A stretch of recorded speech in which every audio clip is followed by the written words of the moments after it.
तो चलो भाई, आज हम लोग इम्पोर्टेंट एरोमेटिक कंपाउंड को देखने वाले हैं। ये सब जो बोर्ड पर लिखे हुए हैं ये सब बहुत इंपॉर्टेंट है। एक 11 के एग्जाम में एक तो डायरेक्ट पूछ लिया जाता है, और 12 क्लास में यही सब के बारे में पढ़ना है भाई साहब। इस सब पर आपको रिएक्शन करवाना है, ये सब का बहुत इंपॉर्टेंट है। तो चलो आज हम लोग देखते हैं इंपॉर्टेंट एरोमेटिक कंपाउंड। देखो यार, एरोमेटिक कंपाउंड क्या होता है?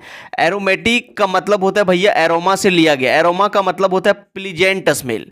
एरोमेटिक कंपाउंड जो है वो एरोमा से लिया गया है, एरोमा से। और एरोमा का मतलब होता है प्लीजेंट स्मेल।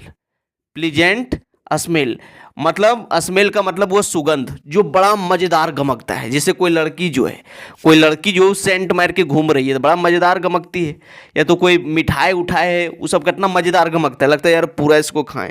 दौकना से साइड से अगर पार होगे अगल बगल से तो मुंह से पानी आने लगता है। तो समझो कि भैया उसमें एरोमेटिक कंपाउंड को मिलाया गया, कितना मस्त गमकता है। कोई लड़की उधर बगल से पार हो रही तो इतना बढ़िया गमकता है कि इधर पलट के देख लेते हो। समझो कि इसमें जो है, इस परफ्यूम में एरोमेटिक कंपाउंड का उपयोग हुआ है ना। तो चलो एरोमेटिक कंपाउंड हम लोग देखने वाले हैं। तो भाई याद रखना, देखो इसमें बहुत बच्चा कंफ्यूज करता है, कहता है यार ये क्या है। देखो भाई, इसको हम लोग बोलते हैं बेंजीन। ये क्या है? बेंजीन। इसी का सब डेरिवेटिव है बेंजीन, या तो इसको बोलते हैं हम लोग फिन। ठीक है, तो इसी से सब बेंजीन को बनाया गया है। और देखो बेंजीन जो है इस तरह से भी आप लिख सकते हो। देखो यहाँ बीचवा में गोले गोल लिख दिया ना, आप अल्टरनेट जो है डबल बॉन्ड लगा सकते हो, अल्टरनेट डबल बॉन्ड। अब ऐसा जरूरी नहीं कि यहीं पर लगाओ, हो सकता है कि भाई साहब आप अल्टरनेट डबल बॉन्ड यहाँ भी लिख सकते हो। देखो हम यहाँ लिखे ना, आप यहाँ से शुरू करो, यहाँ से लिख दो, एक बॉन्ड छोड़ के एक में आपका अल्टरनेट डबल बॉन्ड होना चाहिए। या फिर आपको बोल दे भाई C6H6, तो ये सब बेंजीन है। ये सब क्या है? बेंजीन। ये भी बेंजीन है, ये भी बेंजीन है, ये भी बेंजीन है, और ये बेंजीन का फार्मूला है। तो इसमें आपको डरना नहीं, ये सब है बेंजीन। बचपन को बड़ा कन्फ्यूजन आता है, तो इसी का डेरिवेटिव है। तो आपको याद रखना है कि भाई साहब देखो, अगर बेंजीन के ऊपर में OH लटकल रहेगा, बेंजीन के ऊपर में अगर OH लटकल रहेगा तो इसको हम लोग बोलते हैं फिनॉल। भैया इसको रट लेना, 12 क्लास में एक चैप्टर भी है, परीक्षा में भी पूछ लिया जाता है, इसमें बहुत सारा रिएक्शन करना होगा।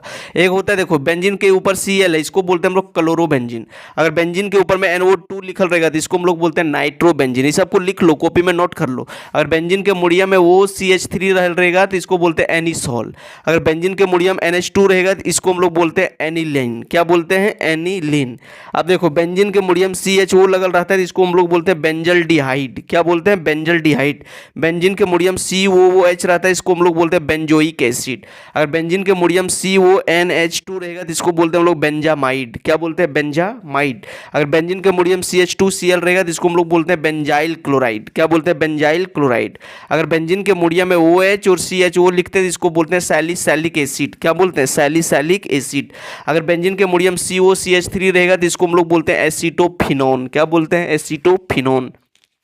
आगे देखो भाई, ये बहुत इंपॉर्टेंट है। अगर बेंजीन के मुड़िया में N2Cl रहेगा तो इसको बोलते हैं हम लोग बेंजीन डाइजोनियम क्लोराइड। इसको शॉर्टकट में BDC भी बोला जाता है, benzene diazonium chloride, benzene diazonium chloride, BDC।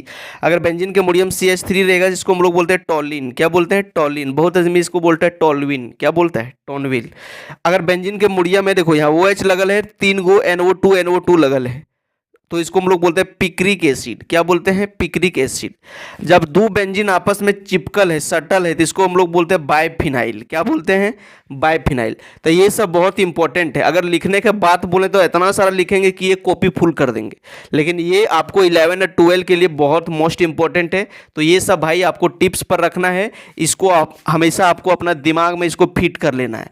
और ये सब अगर नहीं जानोगे तो 11 12 के केमिस्ट्री में पूरा फंसोगे, इसलिए इसको रट लो और कॉपी में लिख लो, ताकि 11 12 में आपको कहीं दिक्कत ना हो।